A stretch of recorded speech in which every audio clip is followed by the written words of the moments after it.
Hello, how are you? This is going to be the last chapter I'm recording in this session. These are chapters in a book that's called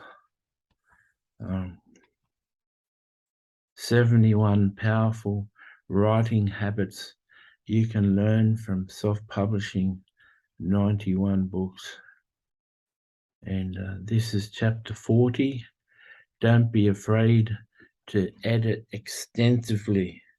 And the full sentence that I have down here is don't be afraid to edit extensively before you send your book to a line editor.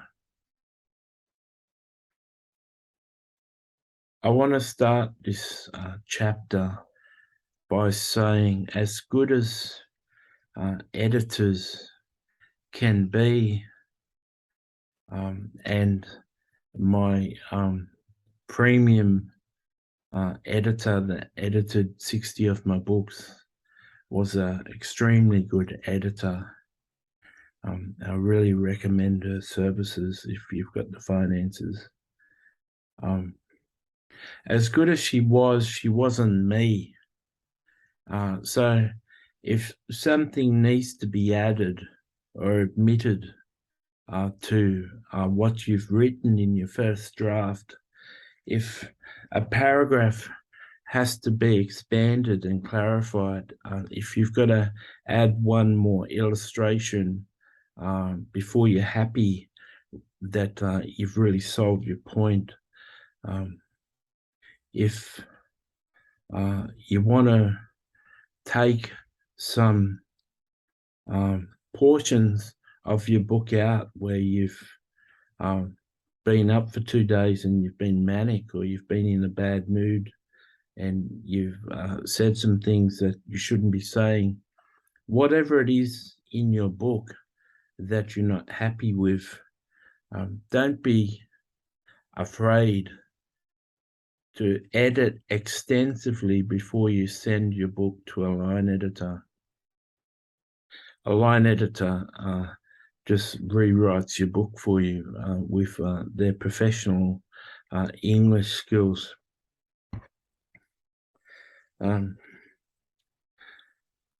You can have a good book on a first draft and a good message, but your book gets better and better the more time you spend with it, polishing it.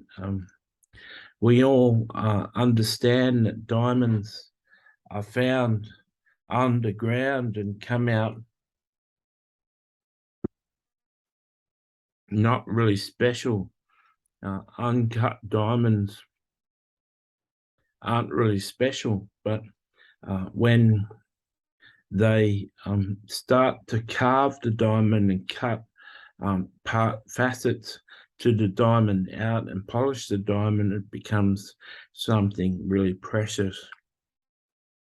If you look at your first draft of a book as an uncut diamond, every time you pass over your book and self-edit your book, you're making cuts into your book that are going to bring out the beauty of your book. And when an editor goes through your book, they really polish your book, and it becomes better.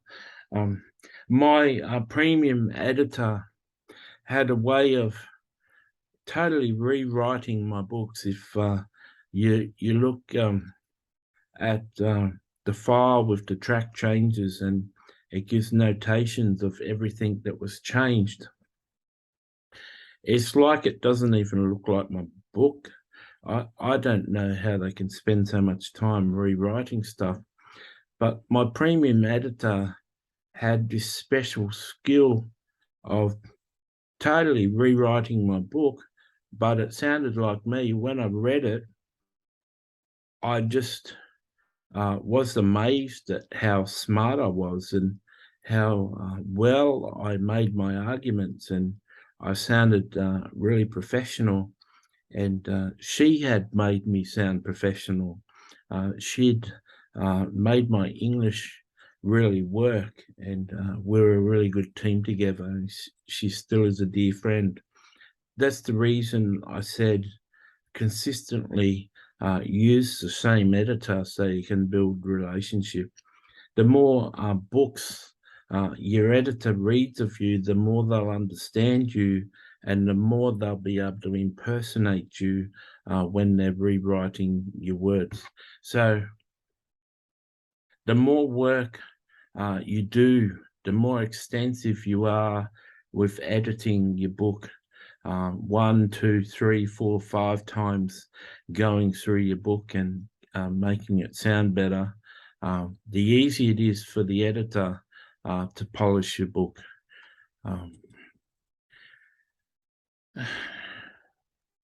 I just want to add, I want to have it somewhere in the book, and I've just been reminded to tell you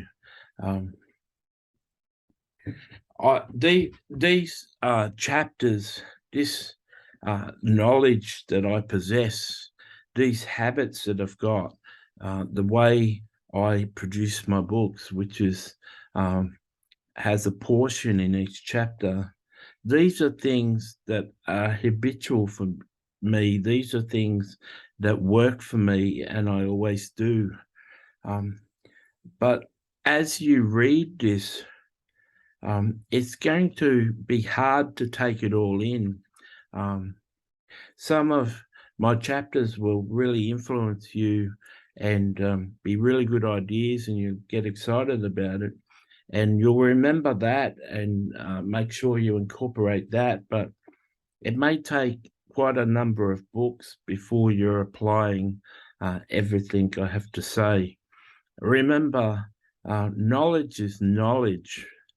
Knowledge, there's a lot of knowledge in the world. There's a lot of YouTube videos.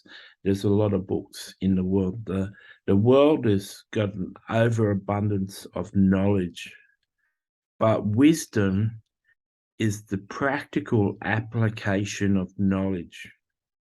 That's one of the people from heaven, not one of the people from heaven, the Holy Spirit, the spirit part of God, told me that wisdom is the successful application of knowledge. So this book is full of knowledge, and it's only going to be wisdom when you successfully apply this. And the way to get it to pass from knowledge into a place where you take action on it is to be convinced that it's true. And I can see this book as one people will return to as they write more and more books, and they incorporate more and more of my knowledge in it.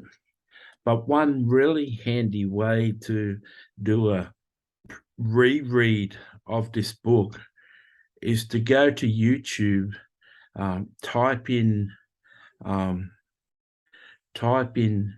the title of this book, and it should come up with a playlist. But you can go to YouTube, to my homepage on YouTube, and click on the button that says playlist and look for the playlist with the title of this book. And it'll play a video of chapter 1. And as soon as chapter 1 is finished, video for chapter 2 will come up. And you can just sit down for hours and watch the genius and the smiles on my face and my laughter. And you can watch the raw edit of my book.